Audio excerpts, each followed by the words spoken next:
First, I want to define what this low-dose problem is. We have on this side, the left-hand side, we have the effects which the international scientific community accepts as due to ionizing radiation as a pathological effect. And on this other side, we have the psychosocial effect. It's a real effect. I don't want to go into too much detail about it today. But in between, we have these diseases or illnesses reported by local doctors, repeatedly raising our attention to it until relatively recently. There's much less emphasis now. The latest report from the Ukraine says that there really isn't any possibility to do population studies in Ukraine anymore in these areas, but it does show that the death rates, mortality rates in the contaminated areas are higher than for the Ukraine as a whole. So I think we do actually have a problem there. And I want to talk about that.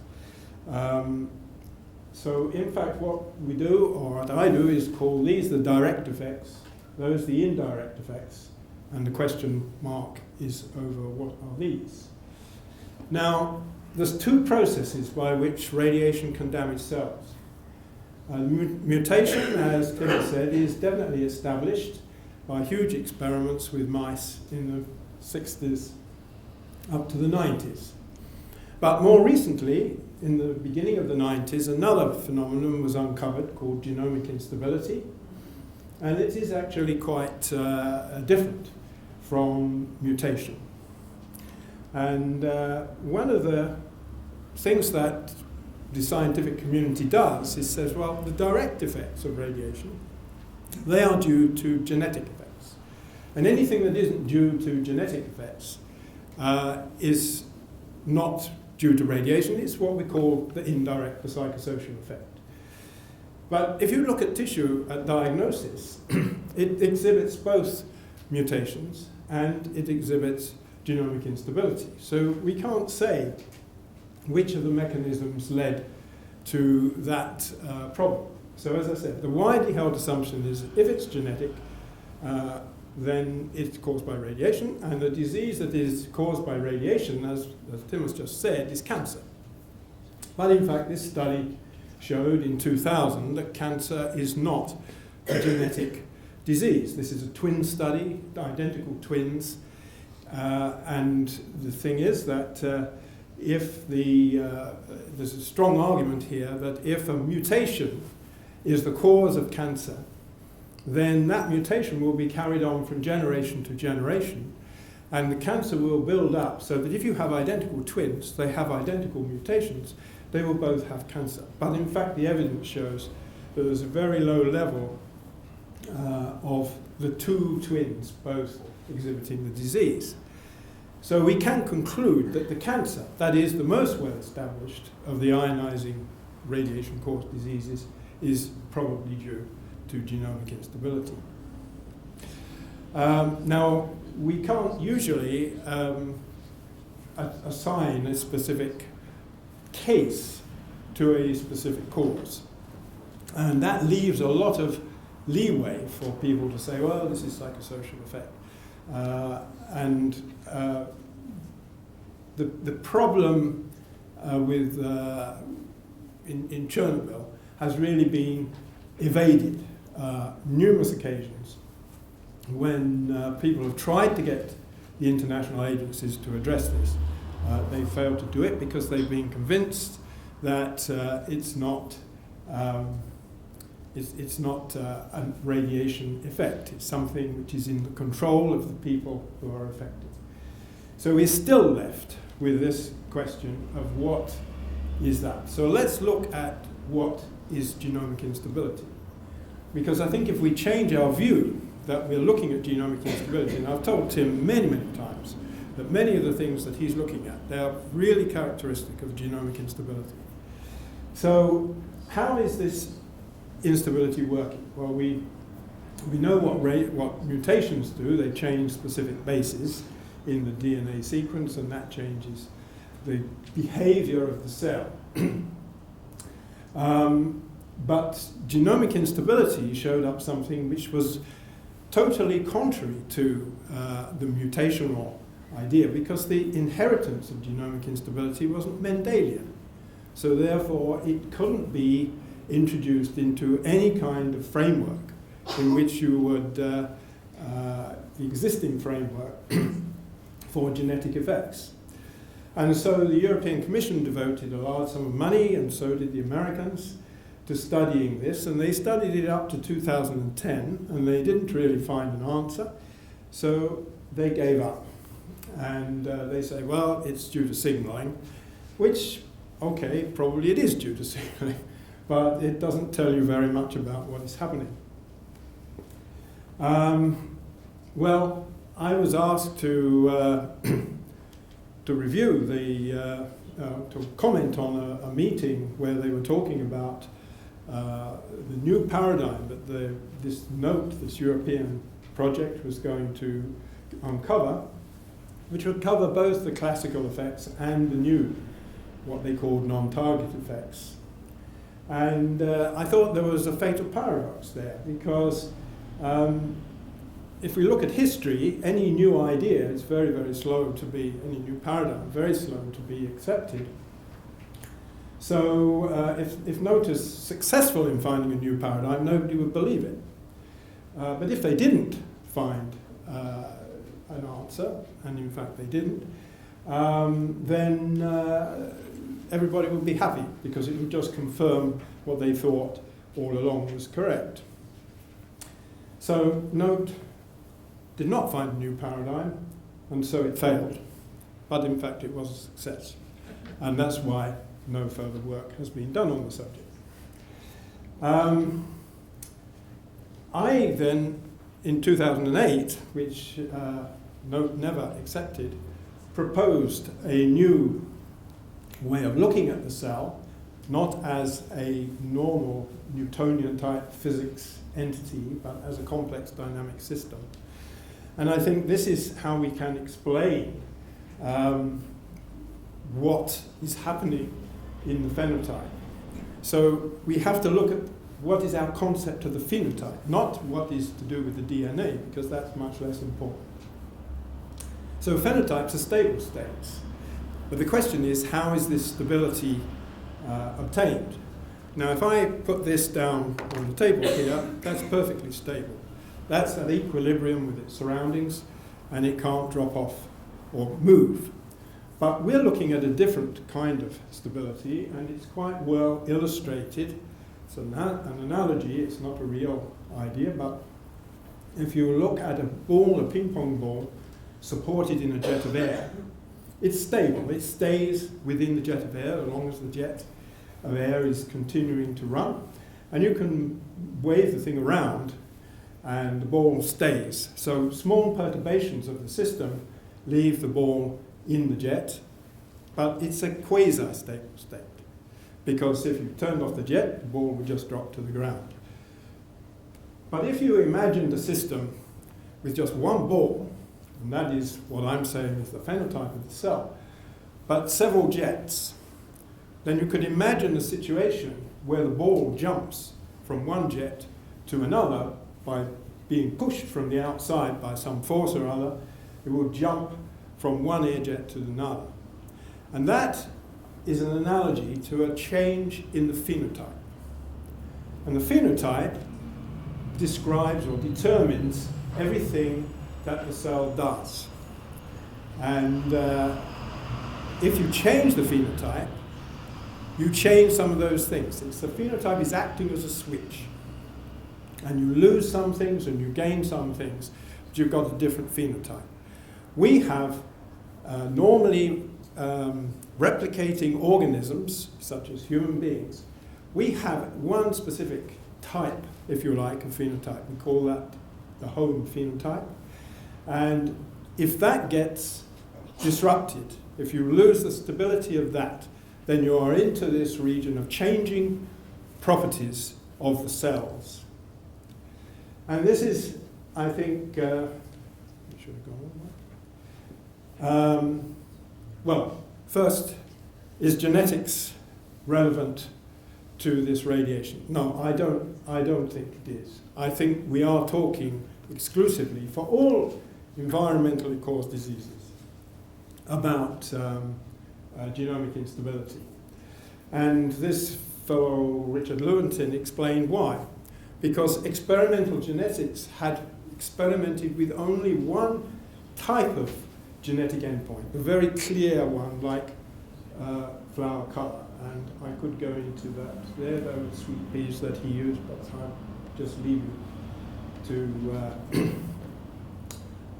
accept that point, please, that there is a good basis of why genetics has appeared to be so successful, but is in fact not that relevant. So we need to look at the likely consequences of genomic instability and what it might mean to be in a chronic low-dose environment, which, as you know, is going to be an issue for people in Fukushima as well. So does this matter? And I'm going to consider this in 4 categories, but since time is short, Tim's stolen some of my time, so I will jump over that and just tell you that we're going to look at children, growing children, in a low-dose environment, low-dose rate environment. So these are all, yeah, okay. So I'm concentrating on the somatic cells of the child. That's the cells of his body, not the germ cells. And I'm referring to an experiment carried out with mouse many, many years ago.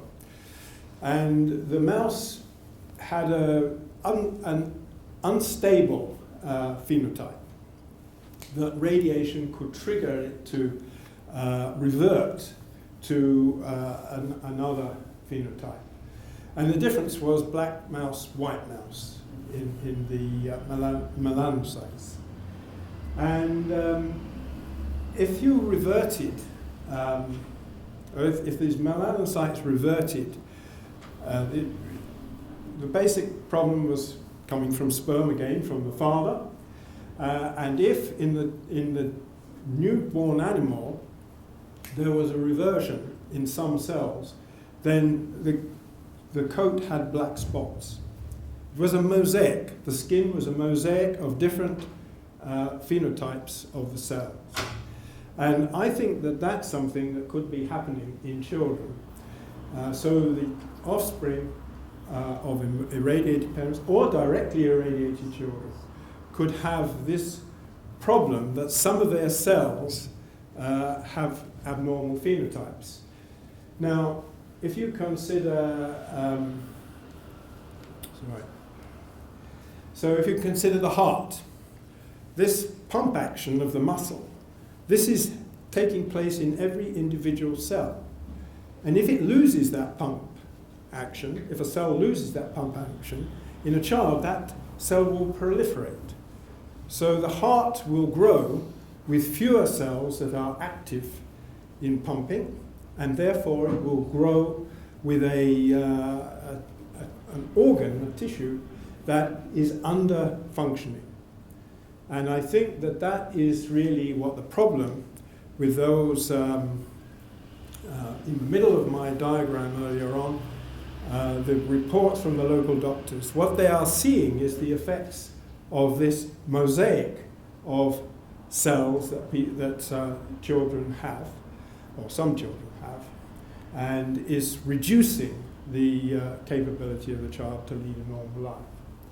This is also true for the epithelial cells lining blood vessels, and many other tissues in the body could be affected in this way. We have also the issue of transgenerational inheritance, but I won't go into that. But it is passed down the male line, so the instability, if a male father is unstable, all his children will be unstable.